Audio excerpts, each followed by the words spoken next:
Salut tout le monde, bienvenue dans ce débrief de la Liga. Le Real Madrid était en déplacement ici à Villarreal. Les Madrilènes s'imposent sur un score ici de 2 buts à 0 en deuxième mi-temps ici. J'ai envie de dire que le Real Madrid a fait une bonne performance. J'ai envie de dire une grosse performance de la part des joueurs du Real Madrid parce que ce match était très important. C'était le deuxième de la Liga contre le troisième de la Liga. Du coup, il fallait gagner forcément ce match puisque le précédent match, le leader, le Barça avait perdu contre le Real Sociedad. Du coup, le Barça s'est vu revenir ici avec le Real Madrid en point qui les séparait. Du coup, en gagnant ce match, le Real Madrid s'assurait de continuer de mettre la pression ici sur le Barça avec cette victoire. J'ai envie de dire avec ces deux buts-là. Le Real Madrid est leader de la Liga provisoirement ici en attendant le match du Barça contre le promu de cette saison ici, Real Oviedo ici, l'équipe de Santi Cazorla qui vont jouer demain à 15h dimanche.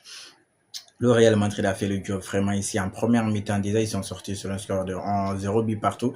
Mais malgré ce score de 0 but partout, les joueurs du Real Madrid se sont vraiment gérés ici. Parce qu'en termes ici de jeu, ils nous ont produit en termes de domination. Ils ont dominé ce Villarreal. Le Villarreal en première mi-temps ici, il se fait beau vous dire que combien de fois le Real Madrid était très bien installé. C'est 0 car et 0 tir cadré de la part du Villarreal ici en première mi-temps ici, alors que le Real Madrid avait reçu des affaires 2 tirs cadrés, dont un tir de petit, le gars Arda Güler. Arda Güler a laissé les défenseurs là-bas comme pas possible. Heureusement, le gardien de Villarreal a enlevé le ballon de Arda Güler. C'est une top performance de la part de Arda Güler, Mastantuono. Mais j'ai toujours dit ça, le Real Madrid ici, ce coach, tout ce qu'il fait ici, c'est à Di Carlo Ancelotti. J'ai envie de dire, il vient redonner de la confiance à ses joueurs. Il vient redonner de l'envie à ces joueurs parce que c'est les mêmes joueurs ici, ça n'a pas du tout changé. C'est les mêmes que Xabi Alonso avait, mais j'ai envie de dire ici, ces joueurs, ils ont retrouvé ici du plaisir, ils ont retrouvé ici de la motivation, du second souffle. Le Vinicius qu'on avait les précédents matchs, c'est plus ce Vinicius. Vinicius vient de changer. Depuis ces 3 matchs-là, Vinicius nous sort top performance sur top performance. Vraiment, c'est le gros Vini qu'on attend qu'il est en train de redevenir comme ça. Et là, à ce niveau, je crois que ça va faire du bien là-bas parce que Vinicius sur son côté, sur le côté 3, Mastantuono, c'est un gaucher, il doit s'installer lui ici avec Brahim Diaz là-bas.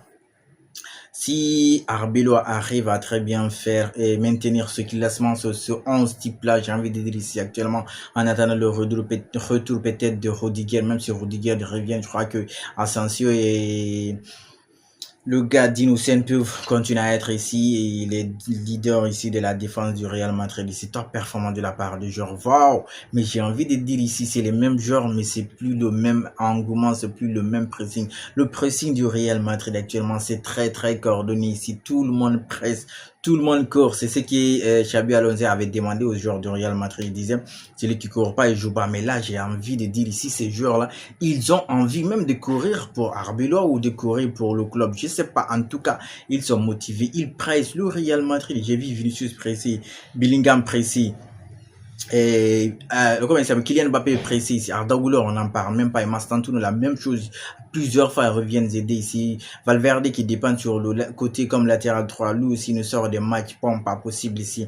Il est en train de se retrouver. L'autre aussi qui était passé à côté de son match, j'ai envie de contre Levante.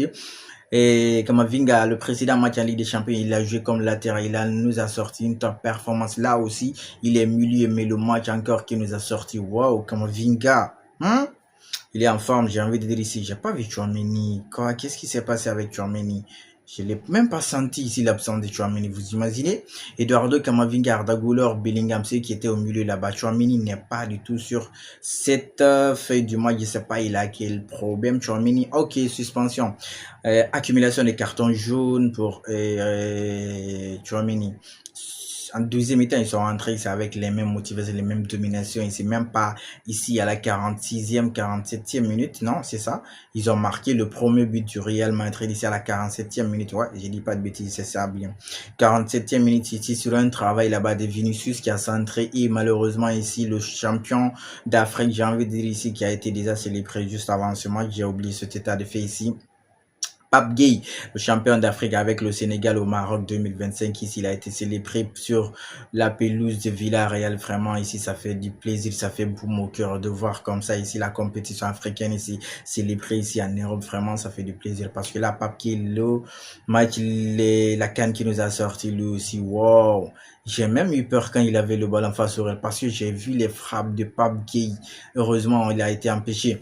Le Real Madrid sur un travail, je disais ici, de Vinicius Junior qui a centré. Malheureusement, Pape Gueye n'a pas réussi à bien dégager le ballon. Kylian est venu mettre son pied gauche plat du pied. Le ballon est passé entre les jambes du gardien. Ça faisait 1-0. Le plus dur a été fait, j'ai envie de dire, comme chaque match ici. Une fois tu débloques le compteur, forcément l'équipe adverse va maintenant sortir. Vous avez le temps ici encore maintenant de continuer de construire ici.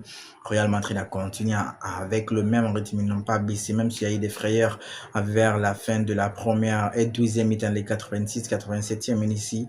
Villarreal avec les changements, ils ont eu des occasions là-bas, surtout le coup franc ici de le numéro 10 de Villarreal ici. Le nom m'échappe. C'est qu'il est passé à Valence. Mais le coup franc qu'il a envoyé ici, juste à la rentrée de la surface de réparation, même non, jusqu'au niveau du penalty, point de penalty ici, le ballon qu'il a envoyé ici à Gérard ici. Gérard, c'est pas possible. Gérard, comment tu peux rater ce genre ici, hein? Il a frappé. S'il avait cadré ce ballon, je crois que ça allait être but parce que tous les joueurs du Real Madrid étaient en haut. Personne n'était sur lui, en fait, que personne n'est venu au marquage de Gérard. Du coup, il a frappé. Heureusement, il n'a pas cadré. Le Real Madrid a réussi même à marquer le deuxième but ici sur une accélération de Kylian Mbappé. Kylian Mbappé, lui, c'est la deuxième fois. Les défenseurs, ils font la même chose. Quand Kylian, il accélère, tu envoies ton pied, mais dès qu'il y a contact, que ça soit léger ou pas, c'est penalty, le ballon est passé, lui n'est pas passé. Donc, c'est penalty, l'arbitre a sifflé. Il est venu lui-même ici se faire justice et vous dire dans ce match s'il y a des choses dont il y a des faits de match, j'ai envie de dire ici. Kylian est venu tirer le penalty. Brahim Diaz était rentré, on se rappelle. Brahim Diaz, il a essayé de faire une panenka, ou bien on dit un panenka. En tout cas, il a essayé de faire un panenka en Coupe d'Afrique des Nations face à Eduardo Mendy. Malheureusement, avec le Maroc, il n'a pas réussi. Là, Kylian vient tirer son penalty avec panenka devant Brahim Diaz. J'ai envie de dire ici, regarde mon ami, je vais te montrer comment on fait les panenka. Panenka tranquille ici. Le gardien de Villarreal avait déjà bougé. Ça fait 10 € pour le Real Madrid. Kylian Mbappé est sur son 32e match, si j'ai pas de bêtises ici. Il est à combien de buts? 30 quand même. En tout cas, il est à 20 buts ici en Liga. Et quoi, 11 buts ici en Ligue des Champions ici. Et sans parler maintenant de Copa del Rey ou bien de Coupe de Roi. Kylian Mbappé, je crois qu'il est en train de faire une saison de Ballon d'Or ici. Top performance de la part de Kylian dans le pressing, surtout moi, c'est sur ce côté. Parce que le reste, on sait il est fort. On sait Kylian, il va vite. Kylian est très efficace devant le but ici. Les passes en profondeur, il sait faire. Tout ce qu'on lui demandait, c'est de faire le pressing. Ici, il arrive à faire ce pressing là. C'est que Dembélé a pu faire la saison précédente. Je crois qu'il peut finir Ballon d'Or. Si toutefois la France aussi arrive à réaliser une bonne Coupe du Monde ou une bonne campagne de Coupe du Monde ici. Mais si le Real arrive à remporter soit la Liga ou Ligue des Champions, Kylian part numéro 1 favori pour moi. Ouais. Le Real Madrid s'impose sur un score de 2-0 et reprend la tête du championnat en attendant ici le match du Barça qui va jouer contre Real Oviedo demain dimanche à 15h. Ici, ils ont fait l'essentiel. Les Madrilènes, ils s'imposent sur un score de 2-0. Et ils continuent leur belle série après la victoire ici face à l'Evente en Ligue des Champions. Là, ils enchaînent un troisième match. C'était le Fret, j'ai envie de dire, face à une grande équipe d'Espagne. Ils ont reçu le test. On verra bien si ça va continuer à ce rythme-là. Arbeloa va rester, c'est continuer à enchaîner des victoires et suivre des belles performances. Allez, la famille, en attendant le prochain débrief, on continue de liker, on s'abonne et surtout, on reste safe.